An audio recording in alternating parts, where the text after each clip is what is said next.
जाम्बा जाम्बा होनबाय थादोंसो आंखौ सरिलै आदा नोंना नामजों मानसिजों खालारजों एखे मिलायनायखाय आं सावथालसो नंफ्लांदों जोङोलां बांद्रायबा सरिलै आदा नोंना नामाबो सावथालनि जाबाय नालाय ओंखायनो आदाया सावथाल सानना रायलायफ्लांदों औ माब्लाथाय नोंसिनि नोमा नोम्फाया नामखौ हेमब्रमदों बेनोसो भुल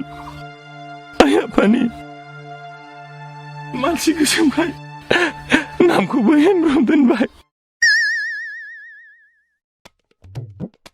बे गोसोम खालारजोंनो नामजोंनि थाखायनो हिनजावखौनो मोनाखिसै आङो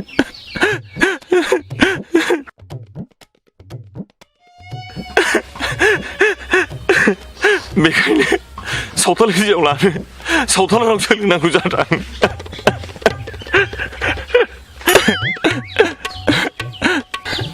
अखरखौ बां नेमखा दोंगुर हुइखाते थायनाय लाकाव मा होननाय जाखोलै खिथाथ' हइजोंबा रावखौबो मोनथ्राबा जिया बालुंदा जानानैसो थानोसै होनदोंलै नामखौ मानो बिदि दोना आंखौ आइ आफाया जालायबाय दादाना बे नामखौ लानानै खालि गाबनायल' गाबनायल' दा गाबसै आदा सिरि थादो